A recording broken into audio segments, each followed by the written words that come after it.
Yo, what's good, my people? Welcome back to the channel, it's Offshore Waves. Today, as you would have seen from the title, it's an interesting one. We're diving into something that I feel like everybody deals with, but we barely talk about. Something that seems to be a growing trend within the times we live in today. It is the overthinking crisis, something that I've personally suffered from. You know, that mental spiral you can get caught in when your brain's running faster than the game you're playing or the thing you're watching or whatever task you seem to be doing at the time. It's not just you, trust me, bro. This one's gonna hit a little close to home, something I still deal with a little bit. But I've learned to kind of use it and flip it into a positive. By the end of this video, you're gonna know why you overthink, whether it's actually harmful, and how you can flip it into your biggest advantage. Let's lock in. So first off, what is overthinking? Well, it's when your brain gets stuck in a loop of what ifs, doubts, maybe living in the future or the past, imaginary scenarios even. It's like spawning into a map and just pacing in the corner while the whole game goes on around you, oblivious to it. You're technically in it, but you're not actually playing.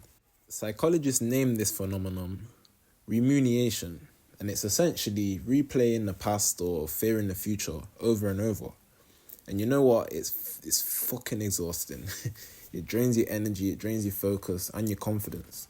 And the worst part, it feels you feeling like you're doing something useful when you're really not. Like you're preparing or you're problem solving, but in reality, you're just standing still with a full inventory and no plan.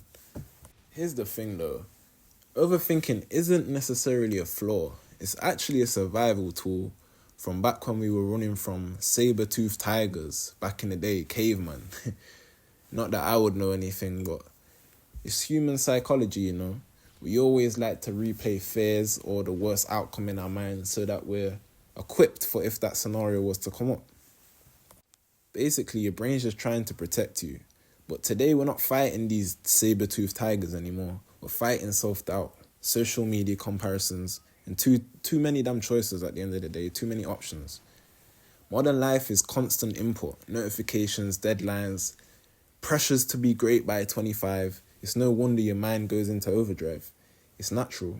In fact, according to the National Science Foundation, the average person has about 60,000 thoughts per day. 60,000 just floating past your mind. And around 80% of them are negative.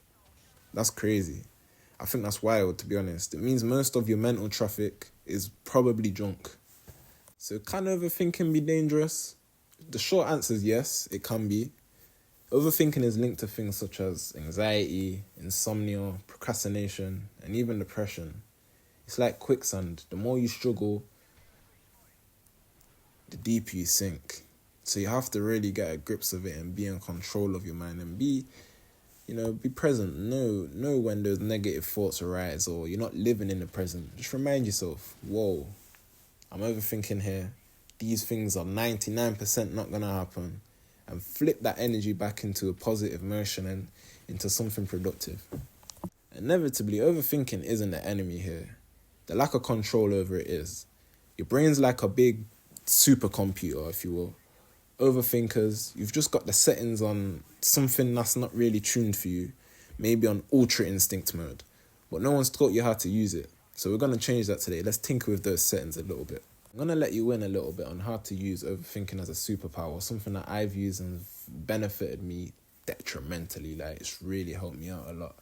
It might sound crazy, but when managing overthinking, it's a gift. You're detail-oriented. You anticipate problems, you analyze things deeply. You're a deep thinker. Now imagine if you directed that brain power towards your mission, your goals, your craft, your growth. You just gotta flip it, you know? Step one is awareness. Like I said earlier, when you catch yourself spiraling, pause. Don't fight the thought. Observe it like you're spectating your mind. Step two, write it out. Get the mental traffic out of your head and onto paper. That's why I say journaling's helped me a lot. Just to kind of get that brain fuzz out and all those unwanted junk thoughts rid of. When things are on paper, you seem to kind of highlight them more. So if you're writing the positive thoughts and the mission and the things you want to do on paper, it will really help to kind of streamline your thoughts. Step 3 after step 2, I'd say to reframe your mind. Maybe ask yourself, what's the next best action I can take? It doesn't have to be the perfect move, the move solving all the problems you have in your existing life, but just the next one. Overthinking dies out when momentum begins. That's something I've noticed.